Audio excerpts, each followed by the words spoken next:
Assalamualaikum warahmatullahi wabarakatuh. Bertemu lagi dengan channel CC Karuliane dan hari ini kita akan membahas prediksi soal kompetensi pedagogik PPPK untuk guru. Langsung saja kita membahas dari nomor satu. Seorang guru matematika SMP sedang mengajar materi tentang persamaan linear.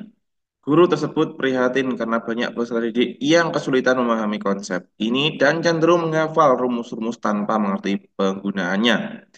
Strategi pembelajaran yang paling tepat untuk digunakan oleh guru tersebut adalah A. Memberikan drill latihan mengerjakan berbagai soal persamaan linear. B. Menjelaskan langkah-langkah pengerjaan persamaan linear secara detail. C. Meminta peserta didik untuk menghafal rumus-rumus persamaan linear. D. Menugaskan peserta didik untuk memecahkan masalah kehidupan nyata yang melibatkan persamaan linear. E. Melakukan permainan edukatif yang berkaitan dengan persamaan linear. Pembahasannya, pilihan A, B, dan C hanya berfokus pada hafalan dan prosedur, tidak mendorong pemahaman konseptual. Pilihan D dan E tepat, namun menugaskan peserta didik untuk memecahkan masalah kehidupan nyata. Pilihan D lebih membantu mereka memahami penerapan persamaan linear dalam konteks yang relevan. Jawabannya adalah D, menugaskan peserta didik untuk memecahkan masalah kehidupan nyata yang melibatkan persamaan linear. Alasannya, menugaskan peserta didik untuk memecahkan masalah kehidupan nyata memungkinkan mereka untuk menerapkan konsep persamaan linear untuk memecahkan masalah konkret, mengembangkan kemampuan berpikir kritis dan problem solving.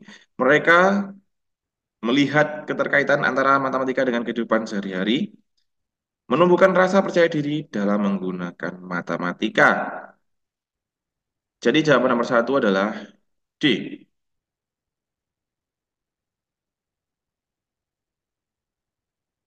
Nomor dua, seorang guru sejarah SMA sedang mengajar tentang materi Perang Dunia II. Guru tersebut ingin mendorong peserta didik untuk tidak hanya menghafal tanggal dan peristiwa, tetapi juga untuk berpikir kritis tentang faktor-faktor yang menyebabkan perang tersebut. Strategi pembelajaran yang paling tepat untuk digunakan oleh guru tersebut adalah A. Memberikan ceramah tentang kronologi Perang Dunia II. B. Menugaskan peserta didik untuk menghafal tokoh-tokoh penting dalam Perang Dunia II. C. Melakukan debat tentang pihak yang paling bertanggung jawab atas pecahnya Perang Dunia II. D. Menugaskan peserta didik untuk membuat timeline peristiwa Perang Dunia II. E. Menugaskan peserta didik untuk menganalisis sumber-sumber sejarah primer tentang Perang Dunia II. Pembahasannya, pilihan A, B, dan D hanya berfokus pada hafalan dan kronologi peristiwa. Pilihan C dan E tepat, namun menganalisis sumber-sumber sejarah primer, pilihan E lebih mendorong peserta didik untuk berpikir kritis, mengevaluasi informasi, dan menyimpulkan faktor-faktor penyebab perang. Jawaban E adalah jawaban yang paling benar karena menganalisis sumber-sumber sejarah primer memungkinkan peserta didik untuk mengembangkan keterampilan berpikir kritis dan analitis, mengevaluasi informasi dari berbagai perspektif, memahami latar belakang dan faktor-faktor penyebab Perang Dunia II, mengembangkan kemampuan untuk membedakan fakta dengan opini. Jadi nomor dua jawabannya adalah E, yang paling tepat.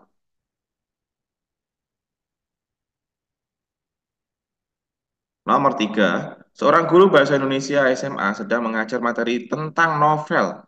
Guru tersebut ingin mendorong peserta didik untuk tidak hanya memahami isi cerita, tetapi juga menganalisis karakter dan tema dalam novel tersebut.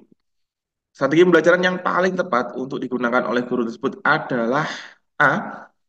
Meminta peserta didik untuk meringkas isi novel. B. Memberikan kuliah tentang sejarah perkembangan novel Indonesia. C. Membagi peserta didik ke dalam kelompok untuk berdiskusi tentang karakter dalam novel. D. Menugaskan peserta didik untuk membuat presentasi tentang alur cerita novel. Dan E. Menugaskan peserta didik untuk menulis esai yang menganalisis tema dan simbolisme dalam novel. Pembahasannya, pilihan A dan D hanya berfokus pada isi cerita permukaan. Pilihan B tidak relevan dengan analisis karakter dan tema. Pilihan C dan E tepat, namun menulis esai. Pilihan E lebih mendorong peserta didik untuk berpikir kritis, menganalisis secara mendalam, dan mengekspresikan pemahaman mereka secara tertulis. Jawaban yang paling benar adalah E. Alasannya menulis esai tentang tema dan simbolisme dalam novel memungkinkan peserta didik untuk menganalisis karakter dan perkembangannya dalam cerita, mengidentifikasi tema-tema utama dalam novel. Jadi, nomor tiga jawabannya adalah E.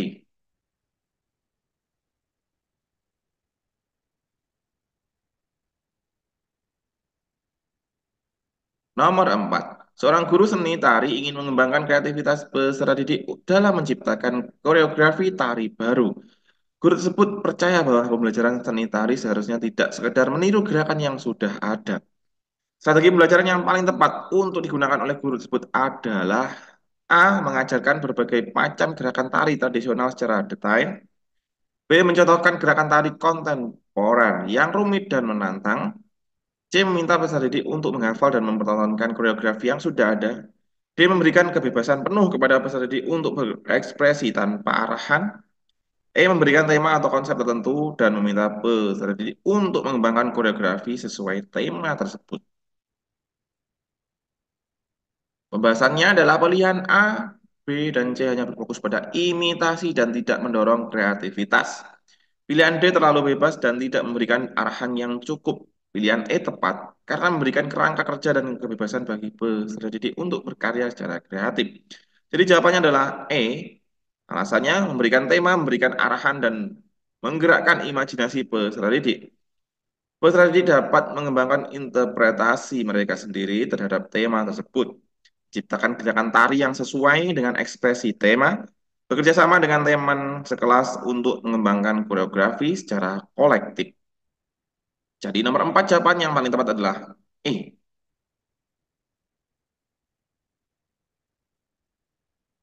Nomor 5, seorang guru pendidikan agama ingin mengembangkan toleransi dan rasa hormat terhadap perbedaan agama di antara peserta didik.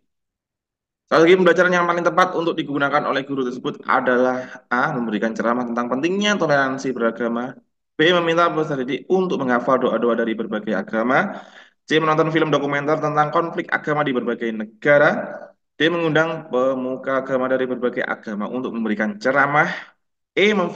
Memfasilitasi diskusi kelompok tentang persamaan dan perbedaan agama-agama. Pembahasannya pilihan A hanya memberikan informasi secara pilihan B tidak berkaitan langsung dengan toleransi. Pilihan C dapat menimbulkan kesan negatif terhadap agama.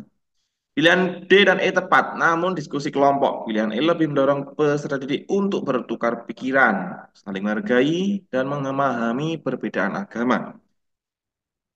Alasannya, pilihan E, jawaban yang paling benar adalah diskusi kelompok memungkinkan peserta didik untuk mempelajari tentang agama-agama lain secara langsung dari teman sekelas, mengembangkan rasa ingin tahu dan pemahaman tentang perbedaan agama, belajar untuk menghargai perbedaan dan menemukan persamaan antar agama, mengembangkan keterampilan berkomunikasi dan berpikir kritis dalam berbagai perspektif agama. Jadi nomor 5 jawaban yang paling benar adalah E.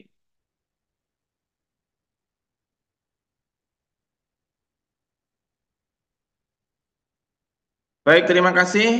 Semoga bermanfaat dan sampai jumpa di video-video yang lainnya tentang pembahasan soal PPPK untuk guru. Terima kasih dan wassalamualaikum warahmatullahi wabarakatuh.